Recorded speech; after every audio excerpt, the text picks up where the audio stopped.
So I grew up stump shooting with a recurve bow and arrow. Well, Battlbox and Simple Shot have made that a lot more fun and easier with slingshot and some clay ammo. I'm going to take the stuff out of my Battlbox that I got this time. We're just going to go on a walk and have some fun. So what I'm going to do is I'm going to use this Simple Shot Scout X and clay ammo. I'm going to bust some trees with it. Then we're going to go identify them. So this first one I hit is Quercus alba, most commonly known as the white oak. Has acorns on it that you and I can eat if we get all the tannins by boiling them out or putting them in water and let water rush through them. Native Americans would pound them into flour.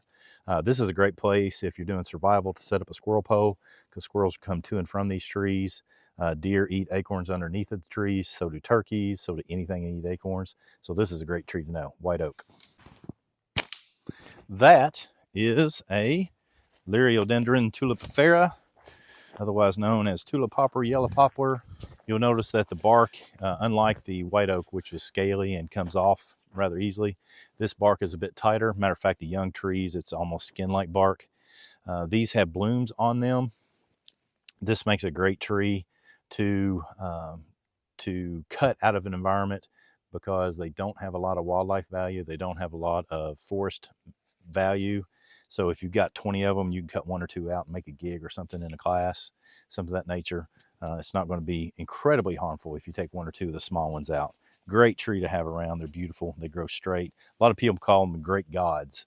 Native American people would girdle all the way around on one side, girdle below that all the way around the tree, and make containers out of basically the bowl of the bark that comes off.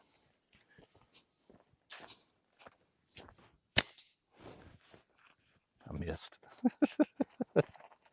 That close and I missed. Hey, this is not slingshot training. This is Battlbox Craig Cottle stuff. All right, so this is Acer rubra, red maple tree. These, and I'm not going to touch this one because it's got a lot of poison ivy on it. Leaves of three, stay away from me. Vine, hairy, real fine hairs instead of thick hairs. Usually on poison ivy, you have two lobes on the center stem and an outer lobe over here and an outer lobe on the right side. So that's some of the identifying features of poison ivy. With that said, this is Acer rubra red maple. This is one of the species that has the helicopter seeds to it.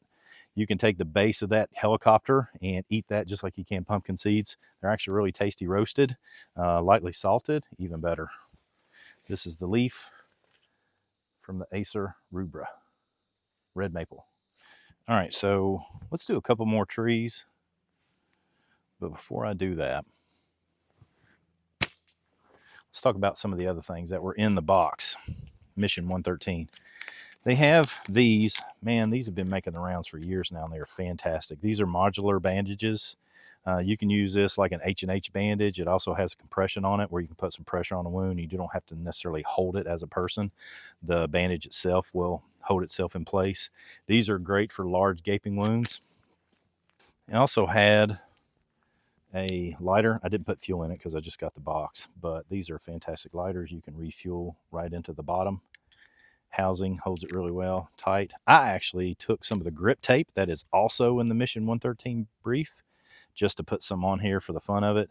This stuff's really sticky, and as far as your grip, hang on to it really well, and just add it to handles, add it on to stuff where you need a better grip, and it won't leave your hand with residue. Oh yeah, one more thing. The BSD Bruter. Check it out. Pretty nice, functional, looks sharp in the pocket.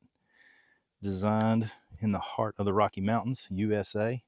What's not to like about that blade? Easy opening, easy to close, easy in the pocket. Doesn't take up much space, doesn't take up much weight. You'll never know it's there, but it is there when you need it. Let's go find us another tree. Matter of fact, I see one right there.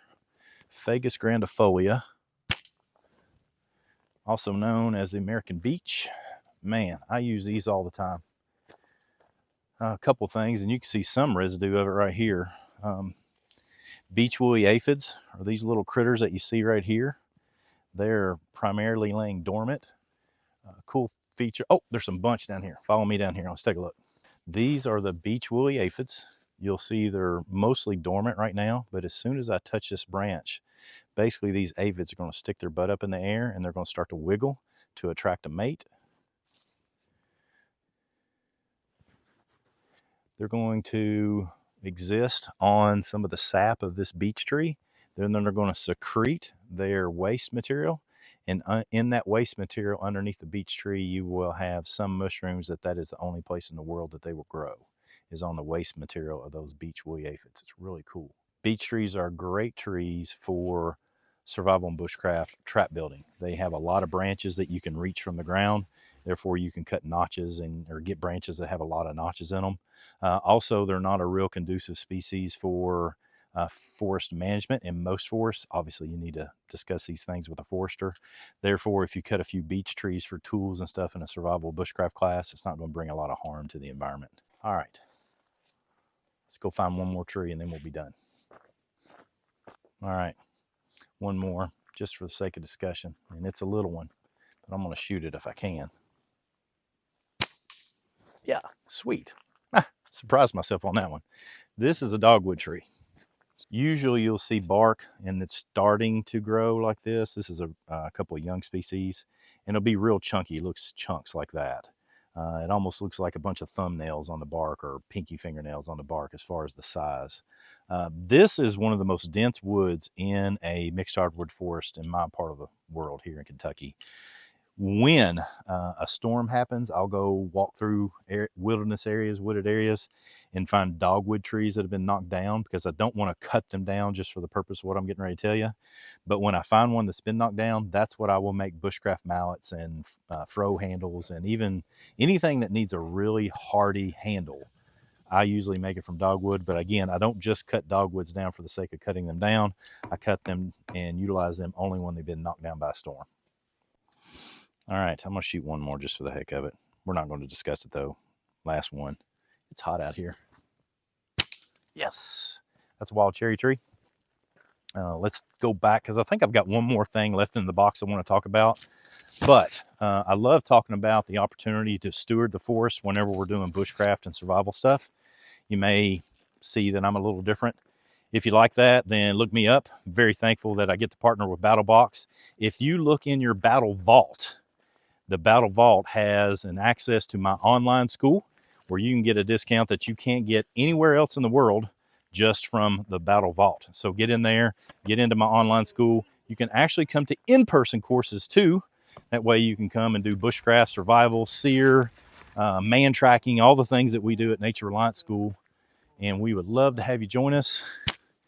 Let's go find that last thing in the mission brief. I hope this tells you how new I am to slingshots. I have a blast doing this, but I don't know what I'm doing. I've been shooting it backwards. If you shoot it, you get a nice sight. I've actually been looking at that and looking through there and hitting pretty good, actually. Maybe I'll be even better if I use it correctly. So again, don't follow me to learn how to use a slingshot, but I'll tell you about trees all day long. Last item in here. Actually, I'm going to talk about this and then a few other things briefly, but this is the Pod Extreme. I love these little things. So get these, toss these in your vehicle. These work well. I've used them at classes where people have left their car lights on when they get to class. Batteries run down after class. I don't know about this one because it's new to me, but I've jumped 2 or 3 cars with one of these before, something very similar to this. These things are fantastic to have. They don't take up much space. You can actually fit some of these in a glove box or an extra compartment in your vehicle and have it ready to jump if you need. Actually, what we also, and I should have done this, but I'm out of time. I've used too much time looking at trees. You can get these on, and you can actually spark these tips to create sparks for fire starting as well. So that's another additional survival bonus for you.